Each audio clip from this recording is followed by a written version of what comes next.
on veut nous obliger à abandonner une part de notre souveraineté à des États voisins. Et on nous dit que nous n'avons pas le droit de revoir ça. Qui est celui-là qui va m'interdire, moi, le garant de la nation, à ne pas faire ça?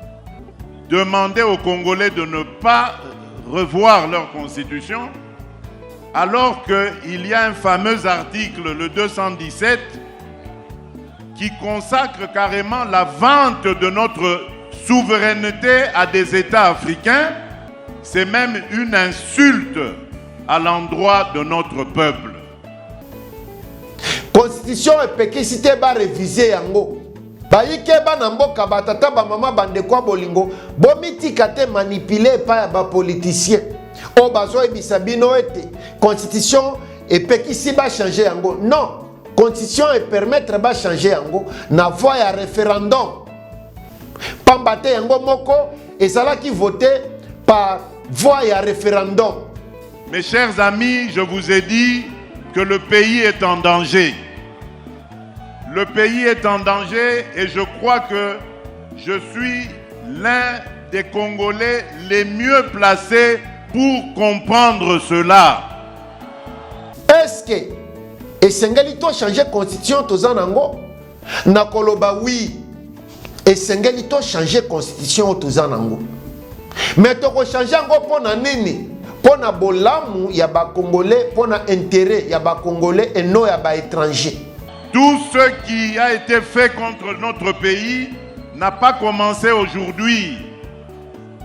Ça a commencé en 2002 ou 2003 à Sun City en Afrique du Sud, à la fin du fameux dialogue intercongolais. C'est là qu'on a apporté cette fameuse constitution, un lambeau de constitution qui allait ensuite être développé pour faire croire que c'est une constitution qui a été conçue par les Congolais. Il y a des pièges dans cette constitution. Mais tu vas changer en nini?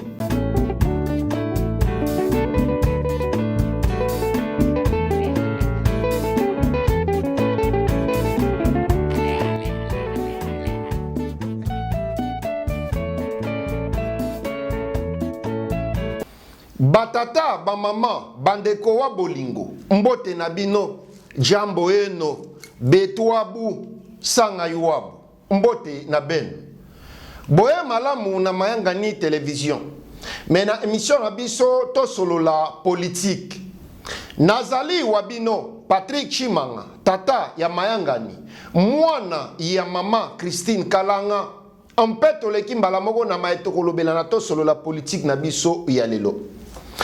Baïke Banamboka tozali na kokende kolobela dossier constitution ya République démocratique du Congo. Révision ya constitution, oui ou non? Changement ya constitution, oui ou non? Nini ezali constitution?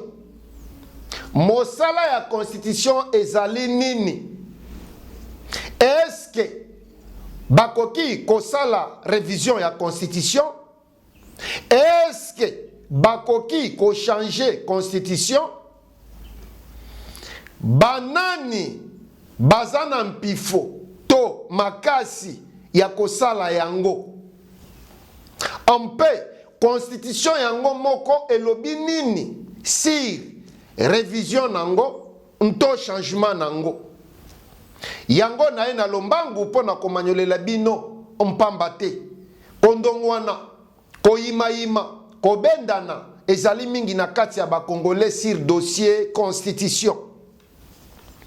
Mingi balobi esengeli to sa la révision ya constitution. Mingi baboyi to sa la révision ya constitution.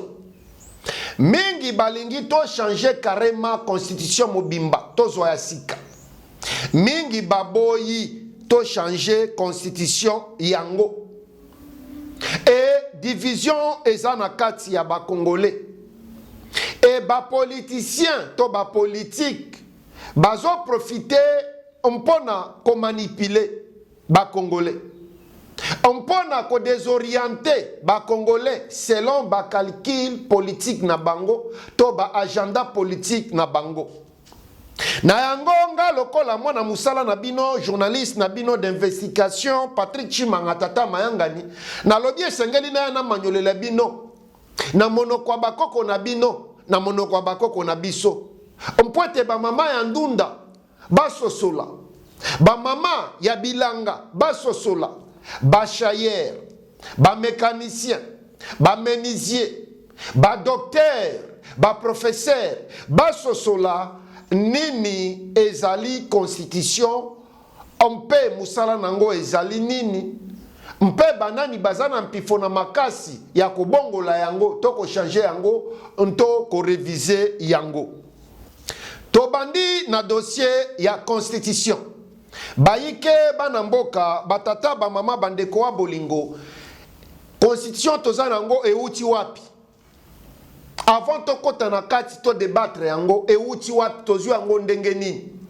esengeli na bino boyeba ete na kokende ya Mobutu Sese Seko Kukumwendo wa Zabanga président ya Zaïre na 1997 après arrivée ya rébellion ya AFDEL oyo ezalaki na mutu nango Mzee Laurent Désiré Kabila bien sûr mais na se nango to sima nango to armement nango ezalaki ba Rwanda Paul Kagame na Uganda Museveni na armée ougandaise, armée rwandaise à l'époque et Burundi à l'époque o bachaki maboko together to ensemble pona ko déstabiliser Grand Zaïre to ko kimisa Mobutu ko silisa régime na ye. Tango Mobutu accueilli na 1997 Mzee Laurent Désiré Kabila, que son âme repose en paix, a commis président ya République démocratique du Congo. Mais a réalisé que ba allié oya yaki na bango Rwanda na Uganda. Susi na bango ezalaki te ya kosunga ye abenga na Mobutu pona dictature, mais susi na bango ezalaki ba occuper Congo. Bakata mabele ya Congo, baba kisango na ba pays na bango, on peut ba yiba nkita ya Congo to richesse ya Congo na ndenge balingi. Mzee Kabila lokola un patriote même si ayaki na bango amoni ete non kondima Rwanda na Paul Kagame na Museveni na Uganda bakoma ba propriétaire ya Congo bakata yango bayi bango ndenge balingi aboyaki e asengaki na bango bazonga epa na bango mais moyen bazonga ezalaki te po bango nde bayaki na ye bayebaki vraiment kati na libanda bazongi na Goma ba créer rébellion ya RCD Goma o ezalaki soutenu par Rwanda direct, armée rwandaise, ba militaire rwandaise sur sol ya République démocratique du Congo. Uganda a créé MLC o ezalaki soutenu par armée ougandaise na ba soldats ougandais, mais pona ko congoliser yango bazui quelques Congolais bache na mitu ba rébellion wana ndenge basalaki na AFDEL eloko na bango ba créer mais bazui Mzee Laurent Désiré Kabila na quelques Congolais bache bango liboso pona ko congoliser rébellion na bango to agression na bango ndenge to banda kozela AFDEL biso ba Congolais to ba Zaïrois à l'époque to bandaki kobeta maboko koloba ete to lembi Mobutu dictature eleki 32 ans ya dictature alors tozozela libérateur Mzee Laurent Désiré Kabila na AFDEL bazwa ko libérer biso mais ezalaki ndoto ya baba mpamba te na sima ya koya Mzee Laurent Désiré Kabila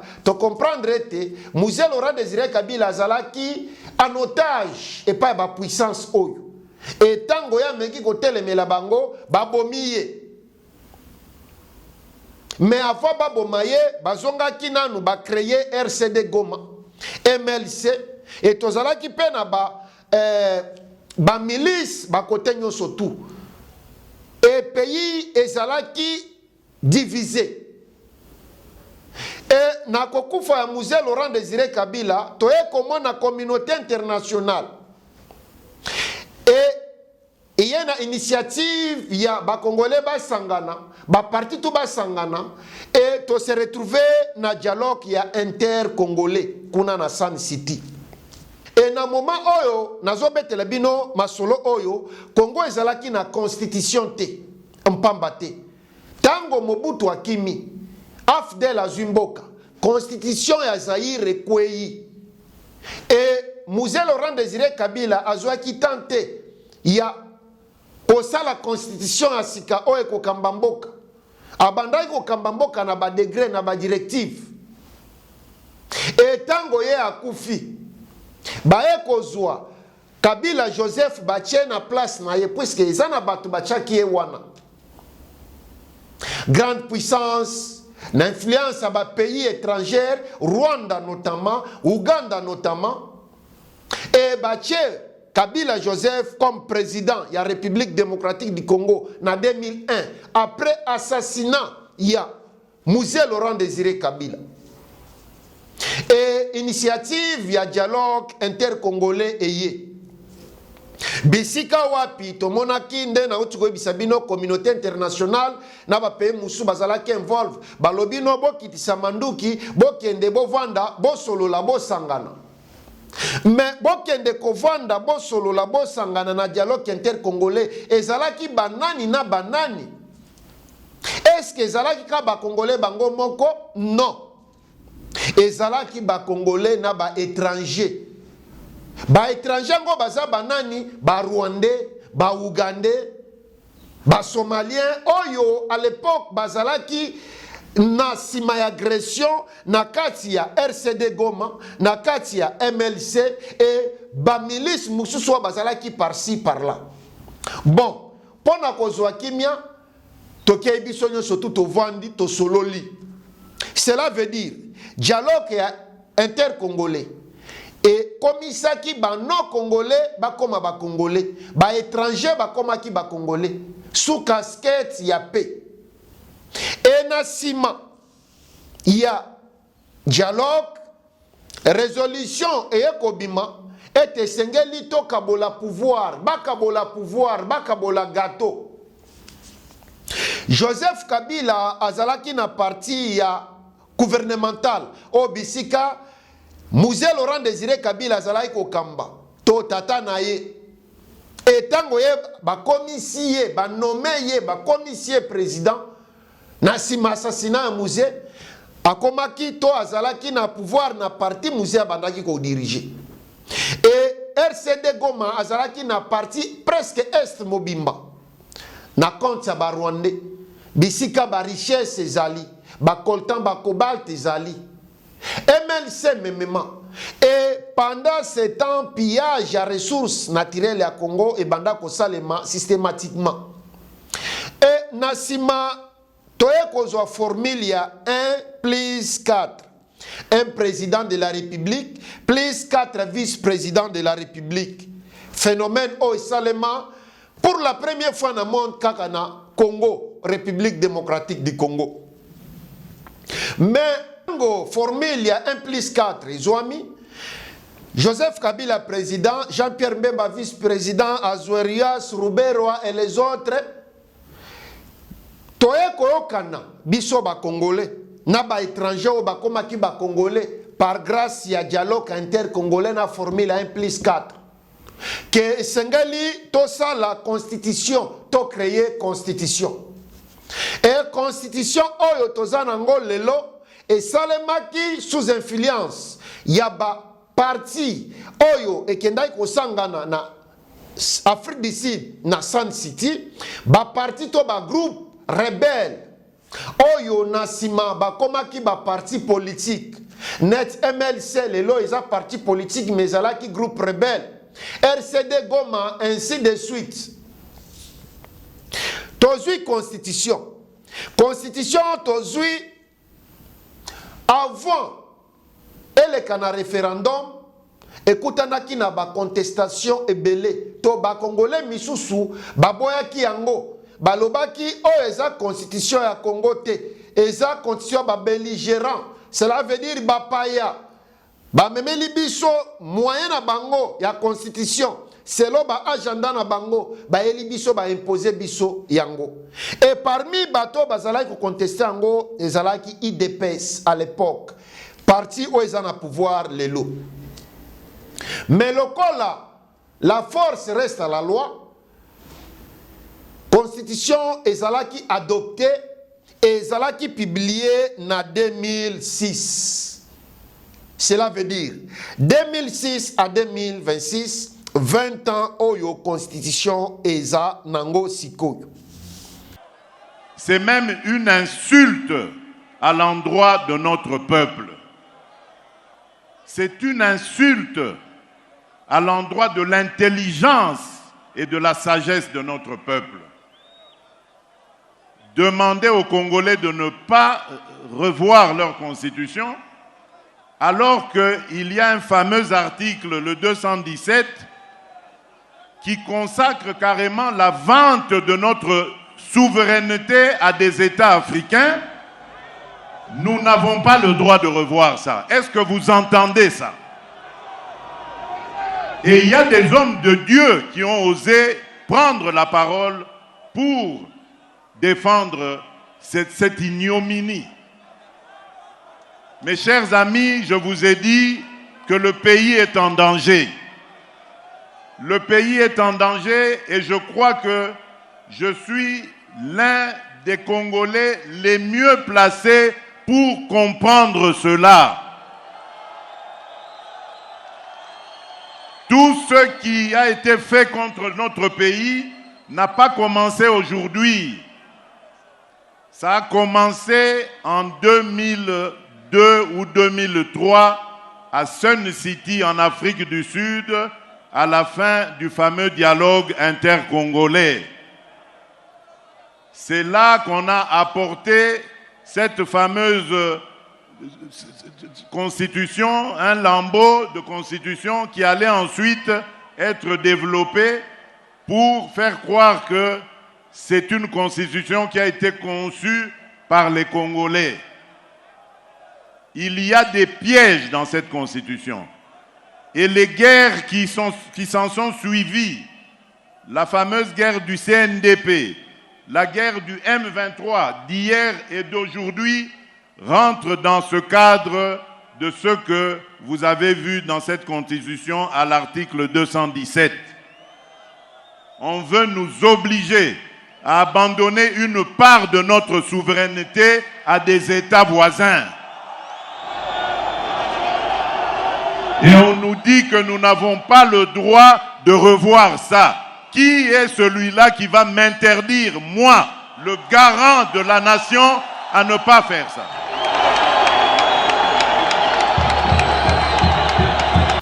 Et Nassima, et Sengali Boye Baete, pendant 20 ans, Oyo, ba révision et Salemaki à Lolenge na Lolenge.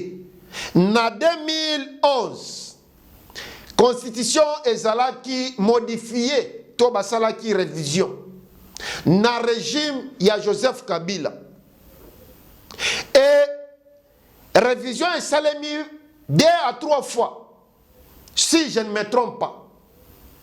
Et na kati ya révision oyo esalemaki na kati ya constitution, bato tuba banda koloba ete ezalaki constitution mesurée, taillée pour na Joseph Kabila Kabangi. Exemple, tango constitution esalemaki na 2006, balobaki ete esengeli élection présidentielle ezala 2 tours. Mais pour na calcul politique ya ba politicien, ba modifiaki yango e batikaki constitution à un seul tour. Wana ezali exemple.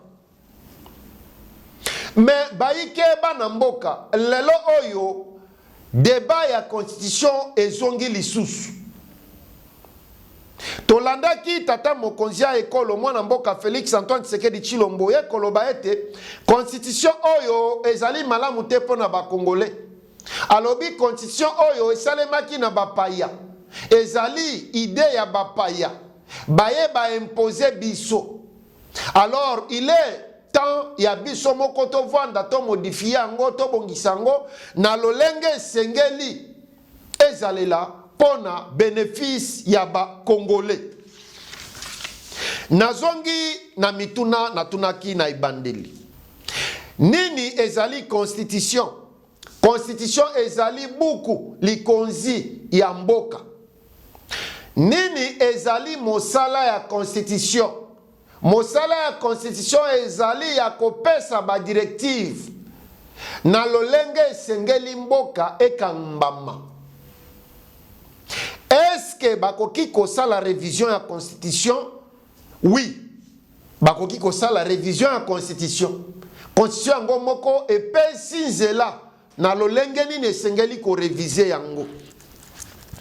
Est-ce que bakoki ko changer constitution? Oui. Constitution yango moko epesi nzela na lolenge nini esengeli ko changer yango par voie référendum. Anto ba congolais esengeli bakende na référendum ba voter yango. Pour un rappel, avant constitution tozanango ezala promulguée na 2006 et passaki par voie référendum. Bisiko apina uti ko ebisa bino ete ba congolais mususu baboyaki IDPS na ba misusu mais ba congolais mususu bandimaki mena simana yango constitution ezalaki promulguée et yango tozanango lelo oyo bayike bana mboka namoni ba politicien ko manipuler peuple congolais ba misusu balobi ete no constitution e boyi ba changer yango e lobi ba koki ko changer yango te mais motuna nazotuna mais yango moko ekomaki nanu ndenge nini? Est-ce que ezali ba angelu nde basalaki yango? Non. Eza ba angelu te, ezali batu ba congolais na ba paya o basalaki na ngonga yango. Ba promulgaki yango ndenge nini? Endimamaki ndenge nini? Basalaki yango pe ndimami mbala moko? Non. E pasaki na référendum. Bisiko api ba congolais ba votaki. Alors, soki esalemaki epa ya bato ke bato nde bavotaki yango, possibilité pe ezali ya ko changer yango, mais bako changer yango ndenge nini? Esengeli ba changer yango na voie démocratique. Cela veut dire ba congolais baya bavanda basala nanu débat sur yango. Pona nini esengeli ko changer yango? Est-ce que ezali malamu ko changer yango bien ko changer yango te? Ba congolais ya opposition, ya pouvoir, ya société civile, ba voandi, ba sololi. Et na sima ko solola nde ba tirer conclusion. Soki esali ete ba oyo ba boyi to changer yango pona ba réseau bango ba kopesa. Que ba oyo bandimi to changer yango pona ba réseau ba kopesa. Et ba yokanite entre ba groupe mibale to misato.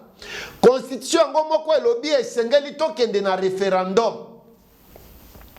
Et kuna na référendum soki majorité balobi que oui, il faut to changer yango bien ba voter oui pour un changement de constitution, carrément il faut to changer yango. Et soki majorité balobi non, ne faut pas to changer yango, carrément ne faut pas to changer yango. Mais pourquoi ba politicien bazolinga koya kozoba peuple congolais? Bazolinga bapimela peuple congolais mpifo pouvoir na ye lokola peuple souverain ya ko changer constitution oyo kokamba ye peuple na bana na ye na bana na ye de génération en génération. Bayike bana mboka constitution ezo permettre ba changer yango, mais sengeli ba changer yango na voie démocratique. Cela veut dire basala na no débat ba congolais ba vandi ba sololi ba yokani et soki ba yokani te ba kei na voie référendaire. Kuna na référendum nde ba ko voter et soki ba voter et change jamais. Et sengeli na bino boye ba ete constitution tozanango ezali constitution liboso te na Congo. Tango tozui pour indépendance na 1960 ko utepa ya boumbu ya Belgique tozalaki na constitution Et tango Mobutu Sese Seko Kukumwendo wa Zabanga asali coup d'état na 1965 a créé qui constitution mususu. Et constitution na yango nde tovandaki nango de 1965 jusqu'à 1997. Mais ezalaki modifié plusieurs fois. Ezalaki révisé plusieurs fois. Et tango ya kimi nto régime na ye sili na 1997 na utiko yebisa bino Laurent Désiré Kabila azalaki na constitution te to a créé ki constitution te. Et tango ya kufi na 2001 Joseph Kabila ba nommé to ba wana lokola président azalaki na mpifa ko créer constitution e mokote et sengela ki ba vanda ndenge na utiko yebisa bino formule 1+4 dialogue intercongolais ainsi de suite et boti constitution tozanango. Et depuis tozana constitution oyo ezali déjà modifié plusieurs fois. Exemple na utiko yebisa bino ke ba modifié ki yango kolongola élection présidentielle à 2 tours kokomisango na tour moko. Sur ba calcul politique ya ba politicien ba pesa ki ba réseau songolo pakala mais c'est ça la politique. Mais boni lelo bozo pekisa ba congolais basa le pouvoir na bango soit ya ko réviser soit ya ko changer. Baïke ba na mboka ba congolais bazo ba binote peuple est souverain. Bino peuple, biso peuple, toza souverain. Constitution, ils ont reconnaître peuple lokola souverain. Alors toza na mpifo. Nto makasi ya ko changer yango soki tolingi. Ya ko modifier yango soki tolingi. Mais sengeli to sale lango na voie démocratique, cela veut dire to vandi, to sololi, to okani, sima nde to sali modification, to changement, to révision.